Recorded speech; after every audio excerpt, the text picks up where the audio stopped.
और ऐसे ही रुक करते हैं दिल्ली का, जहां पर सचिन पायलट मौजूद है। क्या कुछ कह रहे हैं, आइए सुनते हैं।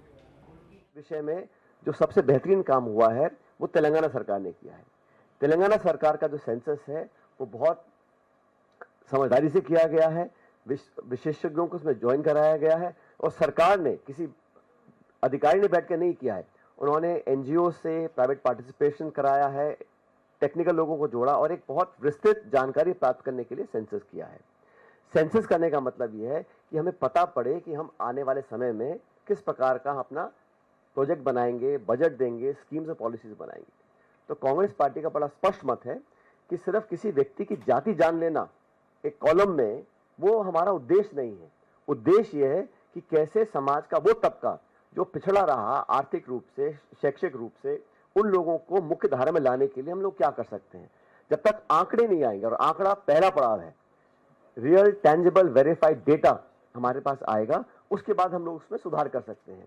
लेकिन सरकार की मुझे लगता है कि मंशा ऐसा करने की है नहीं। वो कह रहे हैं क्योंकि सदन के अंदर पहले मना कर चुके थे, और पॉलिटिकली तो जैसा मैंने कहा, जब राहुल जी और कांग्रेस पार्टी ने इस मांग को रखा तो उनको अर्बन नक्सली करार किया गया। तो अचानक इनका मन बदला क्योंकि देश में अब वो अवेयरनेस आ गई थी कि देश के लोग चाहते थे कि हम जाने। और ये जो लोग बोलते थे ये देश को तोड़ने का काम है, इससे जातिवाद बढ़ जाएगा, ये सरासर गलत है।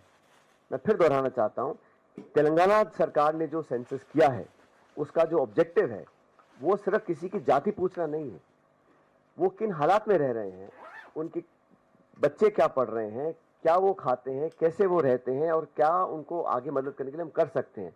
तो मोटा मोटा ये हमारा उद्देश्य है। लेकिन सरकार का जो बजट आवंटन किया है, इंस्टेड ऑफ 10,000 करोड़ 570 करोड़ आवंटित किया है। नोटिफिकेशन में जो कमी आपको मैंने पहले बता दी है, और ये जो डिले कर रहे हैं, कोई वजह नहीं है कि इसको आपने आज अनाउंस किया। और ठीक यही काम उन्होंने किया महिला आरक्षण को लेकर भी।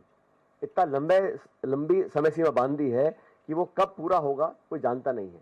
तो सरकार सिर्फ ध्यान डाइवर्ट करने के लिए और इस इशू पे, क्योंकि ये इशू पॉलिटिकल इशू बन चुका था और कांग्रेस और हमारे तमाम जो सहयोगी दल हैं इसकी पुरजोर मांग करते थे, तो कोई ना कोई बहाना डालकर आज उन्होंने इसको स्वीकार किया है। लेकिन मुझे नियत में खोट दिखता है, क्योंकि जो उनको करना चाहिए था तत्काल शुरू करना चाहिए था, पर्याप्त बजट आवंटन करना चाहिए था, और जिस सोच के साथ हम लोगों ने इस मांग को रखा था वो यहाँ से बिल्कुल जुदा है।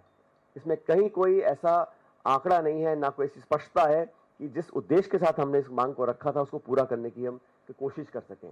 तो मैं दोबारा दोहराना चाहता हूं अंत में कि ये जो सेंसस की जो राजनीति हो रही है इसको बंद कर सरकार को तुरंत प्रभाव से कार्रवाई करनी चाहिए, और सरकार ने, तेलंगाना सरकार ने जो किया है उस मॉडल को अडॉप्ट करें। उसमें सिर्फ सरकार एक सेंसस थोप दे उससे बेहतर होगा एक प्राइवेट पार्टिसिपेशन हो, एक्सपर्ट्स का, साइंटिस्ट का, एनजीओ का, ताकि कोलैबोरेटिव उसमें जो संज्ञान लेकर हम एक सेंसस नया बना सकते हैं।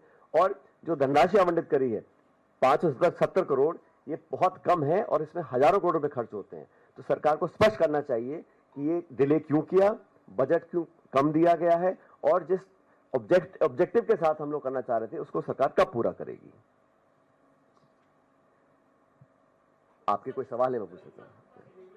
Okay, so just summarize, the demand for having a caste census was led by the Congress party, and Mr. Rahul Gandhi in particular has been raising this issue for a number of years now. And we all know that the government of India and the BJP in particular have always said that this is something that is unacceptable.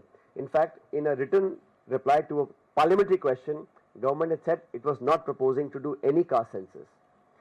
Because of the forceful demand of the party and Mr. Gandhi, the current government has now yielded and announced a caste census.